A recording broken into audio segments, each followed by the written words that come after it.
V9 న్యూస్కు స్వాగతం. నా పేరు కిరణ్ కుమార్. హెడ్లైన్స్. మకర సంక్రాంతి సందర్భంగా ప్రజాపతి బ్రహ్మకుమారి రమక్క చేతుల మీద స్వీట్లు పంపిణీ. పండుగలో అత్యంత వైభవంగా జరుపుకునే పండగ ఏదైనా ఉంది అంటే అది సంక్రాంతి. శరీరం యొక్క స్వచ్ఛతే కాకుండా మనం ఉండేటటువంటి ఇల్లు వాకల యొక్క స్వచ్ఛతే కాకుండా మన ఆంతరికంగా ఉండేటటువంటి మన మనసుని కూడా స్వచ్ఛంగా చేసుకోవడానికి గుర్తుగానే ఈ యొక్క పర్వదినాన్ని మనం జరుపుకుంటాం. ఈ పర్వదినాన్ని మనం భోగి అని, సంక్రాంతి అని, కనుమని ఇలాగా మనం ఒక 3 days జరుపుకోవడం జరుగుతుంది. ఇలా మరెన్నో ఆధ్యాత్మిక యొక్క భావాల్ని పంచడానికి రాజ్యోగి పికి రమక్కయ్య గారు కూడా వచ్చి ఉన్నారు. వారు ఈ పండుగ యొక్క విశిష్టత అంతా కూడా అందరూ బాగుండాలని చెప్పేసి ఏ పండగ విశిష్టతను ఆ పండగ కోసం ప్రత్యేకంగా తెలియజేయడంతో పాటు ఆ పండగకు సంబంధించిన కానుకలను అందరికీ అందజేస్తూ మరి మౌంట్ ఆబు కేంద్రంగా కూడా సేవా కార్యక్రమాలు నిర్వహించుకుంటూ మరి అందరితో పాటు ఈ విశాఖపట్నంలో ఉన్న అందరినీ కూడా భాగస్వాములను చేస్తూ అలాగే అక్కయ్యమ్మ గారు ఏంటంటే ప్రతి ఒక్కరికి కూడా ఈ ఆధ్యాత్మికతను పంచిపట్టాలని తెలియజేస్తారు. రమక్కయ్య గారి క్రమేపీ కూడా ఇప్పుడు ఒక మంచి స్పీకర్గా మారిపోయారు. ఇప్పుడు ఆల్రెడీ అందరూ కూడా రమక్కయ్య గారిని కూడా ఇంపార్టెంట్ ప్రోగ్రామ్స్కి ఆంధ్ర యూనివర్సిటీలో అయితేనే, ప్రైవేట్ ఇన్స్టిట్యూషన్ అయితేనే, రేపు బొల్లాయి కాలేజీలో కూడా ఒక మంచి స్పీచ్ సెమినార్ ఉంది వివేకానంద జయంతి మీద.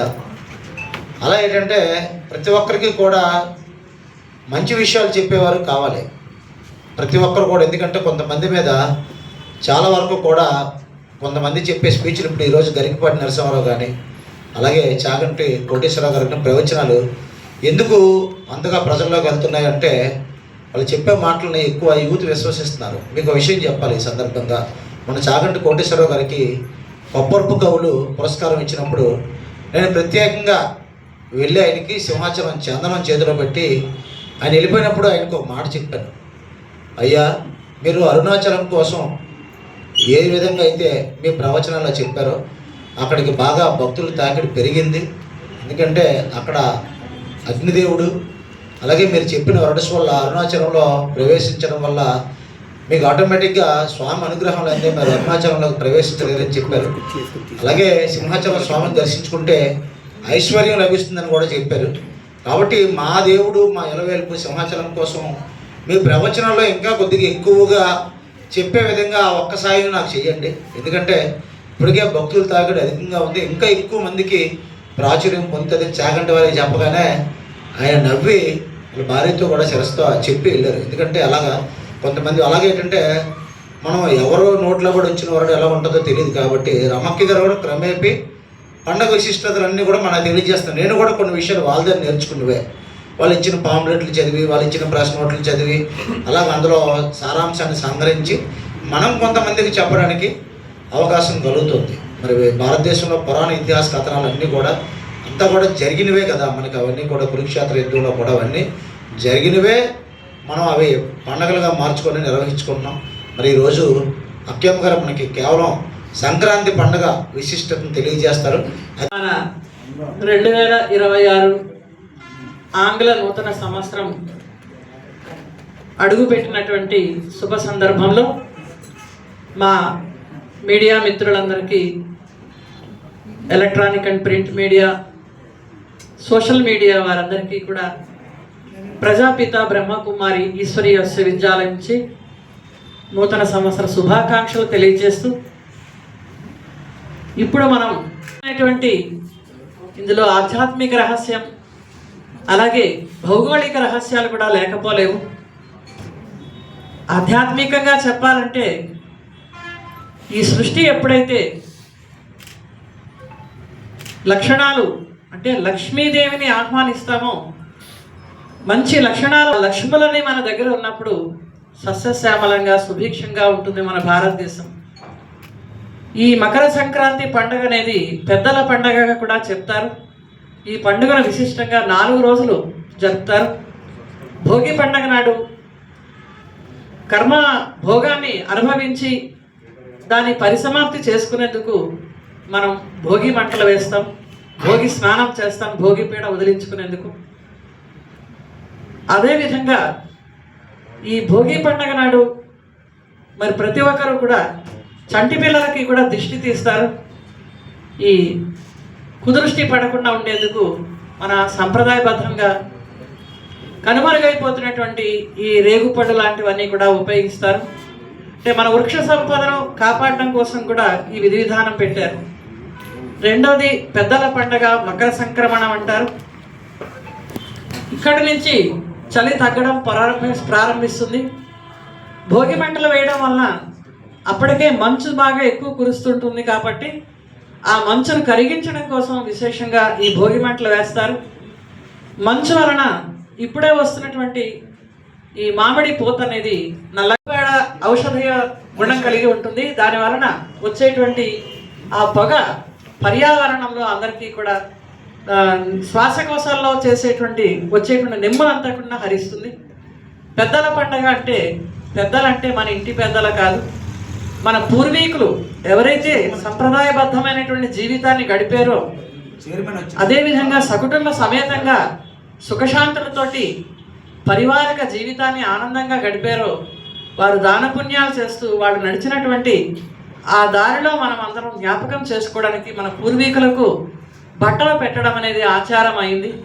ఈ మకర సంక్రమణం నాడు విశేషంగా అందరికీ కూడా బ్రాహ్మణులకు తర్పణాలు కూడా ఇస్తారు, పత్రాలు కూడా ఇస్తారు. అంటే దానాలు పుణ్యం అనేది ఈ యొక్క ఉత్తరాయణ కాలంలో వచ్చినటువంటి మకర సంక్రాంతి నాడే సంభవిస్తుంది. ఈ మకర సంక్రాంతి నాడు అనగా పెద్ద పండగ నాడు ఆ రోజున సూర్యుడు మకర రాశిలో ప్రవేశిస్తాడు కాబట్టి ఋతువు చేంజ్ అయిపోతుంది, ఋతువు మారుతుంది. ఋతుధర్మం మారిన కారణంగా మనకి వసంత ఋతువు వస్తుంది.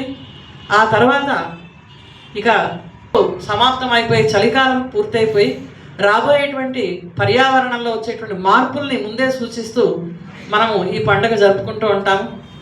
పెద్దలని వాళ్ళు నడిచినటువంటి దారిలో తరించడానికి మన పెద్దవాళ్ళని పూజించి పితృదేవతను పూజించే ఆచారం మన భారతదేశంలో ఉంది.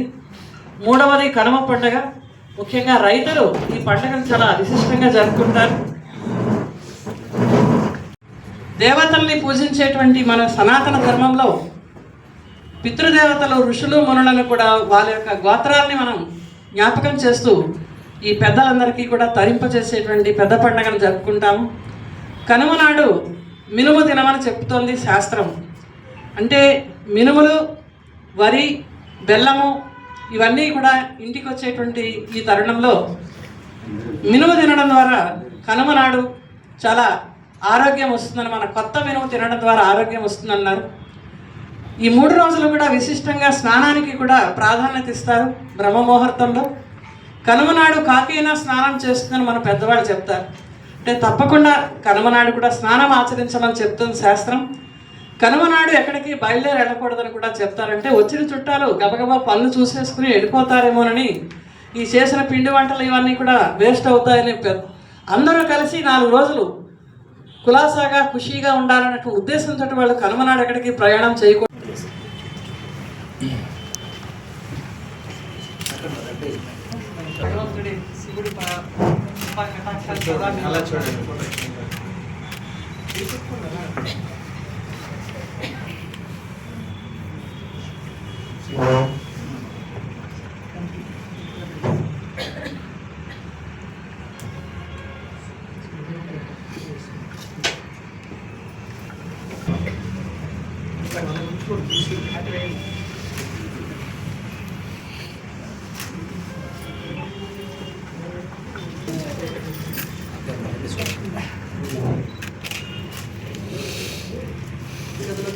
రాబోయేటువంటి లక్ష్మీనారాయణ దగ్గరండి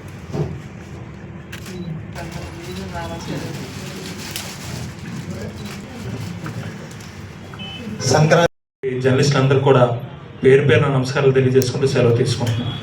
ధన్యవాదాలు. ఆ టెంపుల్ని ఎంత ప్రతిష్టాత్మకంగా నిర్మించిందో మనందరికీ తెలుసు. అయితే అక్కడ ప్రధాన అర్చకులు వాళ్ళ అబ్బాయి ఫోన్ చేసి, అన్న మీ విశాఖపట్నంలో గ్లాస్ బ్రిడ్జ్ నిర్మించారట కదా, అటువంటి బ్రిడ్జ్ యాదాద్రి దగ్గర కూడా మేము టెంపుల్ దగ్గర కూడా నిర్మించాలనుకుంటున్నాం. అక్కడ లోకల్ స్థానిక శాసనసభ్యులు ప్రధాన అర్చకులు గారి అబ్బాయిన నేను కూడా వచ్చి మీ విఎంఆర్డీఏ చైర్మన్ గారిని కలుస్తామన్నా. మాకు ఒక ఇంజనీర్ని సపోర్ట్ చేసి ఆ బ్రిడ్జ్ చూపించి దానికి మాకు సపోర్ట్ చేస్తే మీ దాన్ని రోల్ మోడల్గా తీసుకుని మేము యాదాద్రిలో నిర్మిస్తామని వాళ్ళని రిక్వెస్ట్ చేయడం జరిగింది. ప్రణవ్ గోపాల్ గారి నెంబర్ ఆయన పర్మిషన్ అడిగి నేను ఈరోజు ఇప్పుడు పంపించడం జరుగుతుంది. అక్కడ శాసనసభ్యుడు ఆ టెంపుల్ వాళ్ళు వచ్చి సోదరుని కలిసి ఇక్కడ గ్లాస్ బ్రిడ్జ్ నిర్మాణం విశేషాలు తెలియజేసి అలాంటిదే అక్కడ యాదాద్రి దగ్గర కూడా వాళ్ళు కన్స్ట్రక్షన్ చేస్తారు. కాబట్టి మనం ఇటువంటి ప్రతిష్టాత్మకమైన వెంచర్ నిర్మించినందుకు ముందుగా లక్ష్మీనరసింహ స్వామి ఆలయం దగ్గర కడతానంటున్నారు. కైలాసగిరి మీద నిర్మించింది అది ఈరోజు ప్రపంచానికే తలమానికంగా మారింది. ఎందుకంటే అసలు అది కడుతున్నప్పుడు కూడా మన ఎవరికి తెలియదు. అటువంటి ప్రాజెక్టులు విఎంఆర్డీ చేసింది. అలాగే ఈ మధ్యకాలంలో పెద్దగా ప్రాచుర్యం పొందలేనప్పటికీ కూడా మంచి ప్రాజెక్టులు టేకప్ చేసింది సోదరుడు వచ్చిన తర్వాత. సామాన్య మధ్యతరగతి ప్రజల కోసం కళ్యాణ మండపాలు అందుబాటులో తేవాలని చేమలాపల్లి దగ్గర ఒక కన్వెన్షన్, అలాగే మన దిశ పోలీస్ స్టేషన్ వెనకాల ఒక కన్వెన్షన్ కూడా తెచ్చారు. అద్భుతంగా కార్పొరేట్ ఎక్కడా కూడా తగ్గకుండా ఎలాగా కన్స్ట్రక్షన్ చేశారంటే నేను 2-3 ఫంక్షన్లకు అటెండ్ అయితే రెండూ కూడా ఈరోజు విశాఖపట్నంలో ఆ రెండూ కూడా నెంబర్ 1గా నిలిచాయి. ఆ రెండింటి మీద కూడా మనం స్టోరీ చేసుకుంటే చాలా కూడా సామాన్య మధ్యతరగతి ప్రజలకు ఉపయోగకరంగా ఉంటుందని తెలియజేసుకుంటూ ప్రజాపిత బ్రహ్మకుమారి ఈశ్వరి విశ్వవిద్యాలయం అంటే నేను ఎక్కువగా నాగరాజు గారిని నమ్మే వ్యక్తులమే. మన సంక్రాంతికి లైన్కి 3 రోజులు మనకి చాలా ప్రోగ్రామ్స్ ఉంటాయి. సాయంత్రం నా కార్యక్రమం ఉంది, మీ అందరికీ తెలుసు. ప్రతి ఆట కూడా నేను పూజా సామాగ్రికి సంబంధించి బెల్లం ఇవ్వడం, అలాగే కానుకలు ఇవ్వడం, క్యాలెండర్లు ఇవ్వడం, సింహాచలం ఇవన్నీ కూడా ఈ రోజు నుంచి 13 వరకు కంటిన్యూ అవుతుంది. అలాగే